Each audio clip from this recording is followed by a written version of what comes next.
বন্ধুরা, এখন আমি কুড়িল বিশ্ব রোডের এখানে দেখতে পাচ্ছেন এই যে রাজু কুড়িল ফ্লাইওভার। আসলে এটা কুড়িল ফ্লাইওভার না, এটা হচ্ছে ফুট ওভার।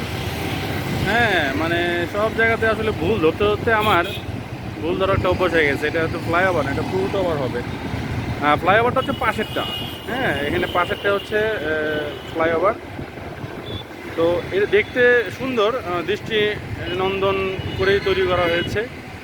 ওই পাশে কালো করে যেটা বানানো হয়েছে এটা যাত্রী ছাউনি, মানে খুব ইন্টারন্যাশনাল ডিজাইন করেই বানানো হয়েছে। হ্যাঁ, এটা একটা ফ্লাইওভার। যাই হোক, এই ফ্লাইওভারটার নামটা এই যে ফুট ওভার উপরে লাগিয়েছে, যার কারণে ব্যাপারটা মিস্টেক হয়ে যায়। হয়তো এই ফ্লাইওভারটার নামই দিয়েছে উপরে, আসলে এটা ফুট ওভার, নিচেরটা হচ্ছে ফ্লাইওভার। হ্যাঁ, কুড়িল ফ্লাইওভার। তো আমরা একটু ফ্লাইওভার উপরে উঠবো।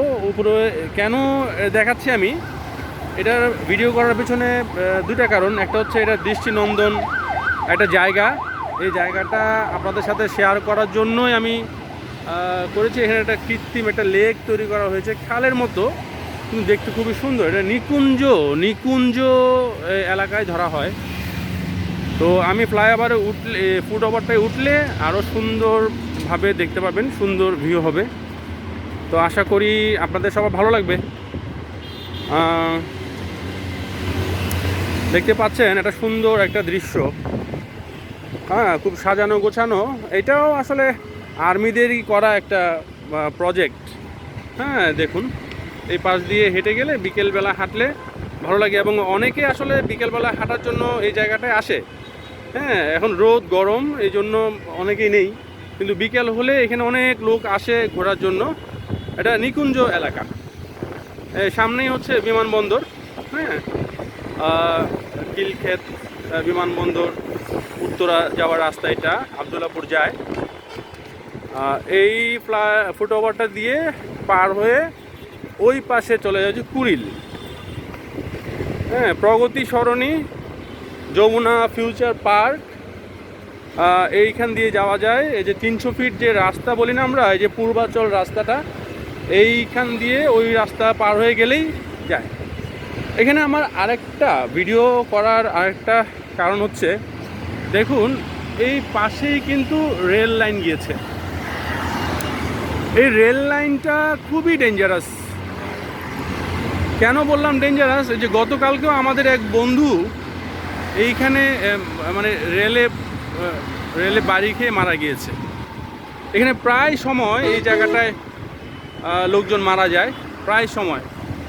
কারণ কি, এই রেল লাইনটা দিয়ে যখন আপনি মোবাইলে কথা বলতে বলতে হাঁটবেন, হ্যাঁ যখন হাঁটবেন, তো ট্রেন কিন্তু হুইসেল দেয়, সেটা কিন্তু শুনতে পাওয়া যায় না।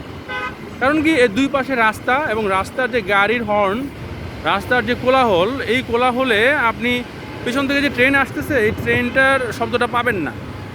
হ্যাঁ, এই দেখুন ফ্লাইওভারটা উপর দিয়ে চলে গেছে। আমরা এই যে ফুট ওভার দিয়ে এই পারে চলে যাব। এই পাশটা হচ্ছে মহাখালী যায়, আর এই দিক দিয়ে চলে যাচ্ছে উত্তরা। এই রেল লাইনটা খুবই ডেঞ্জারাস। আমি বারবার আপনাদেরকে এটাই বলছি, এই অ্যাওয়ারনেসটার জন্যই আসলে ভিডিওটা করা। সৌন্দর্যের ব্যাপারটা দেখানো হয়েছে, কিন্তু এই অ্যাওয়ারনেসটা না করলেই না। তাই বলবো সবার কাছে একটা অনুরোধ বা রিকোয়েস্ট, যে আপনারা যখন এই এলাকাটায় আসবেন, এই রেল লাইনটাতে আপনারা বেশিক্ষণ হাঁটাহাঁটি করবেন না। রেল লাইনটাতে না ওঠার চেষ্টাই করবেন। এই রেল লাইনটাতে উঠলে যে কোনো সময় যে কোনো দুর্ঘটনা ঘটে যাওয়ার সম্ভাবনা থাকে। হ্যাঁ, এই জায়গাটায় অনেকে বসে আছে। হ্যাঁ, অনেকে ঠান্ডার জন্য বসে আছে। হ্যাঁ, আসলে যারা বসে আছে বা এই যে লোকটা হেঁটে যাচ্ছে, হ্যাঁ এদের আসলে নিশ্চয়তা নাই, কখন ওদের দুর্ঘটনা ঘটবে নিশ্চয়তা নেই। আর কিছু লোক আছে যে সবসময় এখানে থাকে, এরা অভ্যস্ত, ওরা জানে কখন ট্রেন আসে বা এই ব্যাপারটা ওরা জানে, যার কারণে অতটা সমস্যা হয় না। কিন্তু আমরা যারা নতুন বা আসি, মানে মনে হয় একটু রেল লাইনে হাঁটি, এই জিনিসটা করতে গিয়ে আমাদের সমস্যা। আমরা মোবাইলে কথা বলতে বলতে হাঁটি, কিন্তু পেছন থেকে ট্রেন এসে একটা দুর্ঘটনা ঘটিয়ে দেয়। সো গাইস, অবশ্যই সতর্ক থাকবেন এই ব্যাপারটায়।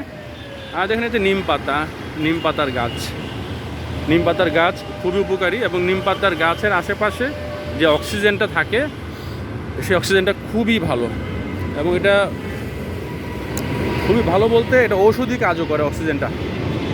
হ্যাঁ,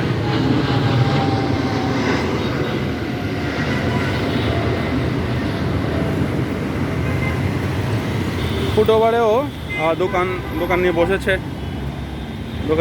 দোকানে আপনি প্রয়োজনীয় অনেক কিছু পাবেন। এই যে সিজার, তারপরে চিরুনি, মানে যা যা আপনার নর্মালি চলার পথে লাগে এগুলো পেয়ে যাবেন। বেল্টও আছে।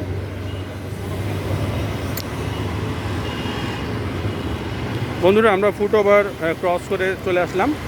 আমরা এই যাত্রী ছাউনিটার কাছ থেকে দেখার জন্য যদি আপনারা চান, এই যে দেখে নিন, খুবই সুন্দর একটা দৃষ্টিনন্দন যাত্রী ছাউনি। হ্যাঁ, পুরো ইন্টারন্যাশনাল একটা স্ট্যান্ডার্ড মেনটেন করে এটা ডিজাইন করা হয়েছে এবং খুবই সুন্দর। তো দেখেন এই যে ভাঙ্গা বাঁশ, ভাঙ্গা কাঠ, এই জিনিসগুলো না এই সৌন্দর্যটাকে নষ্ট করে দেয় আর পরিষ্কার পরিচ্ছন্ন রাখে না। বাংলাদেশের কোনো এই জায়গাটা ঘেরাও দিয়েছে তো ভাঙ্গা একটা কাঠের দিয়ে। হ্যাঁ, আমি আসলে বুঝি না, আমি বাংলাদেশের নাগরিক হয়ে একটাই আমার খুব যে কোনো কিছু ওরা সুন্দর রাখতে পারে না। হ্যাঁ, গভর্নমেন্ট তো জিনিসটাকে তৈরি করে দেয়, কিন্তু এটাকে মেইনটেন করার যে ব্যাপার এটা করে না ওরা।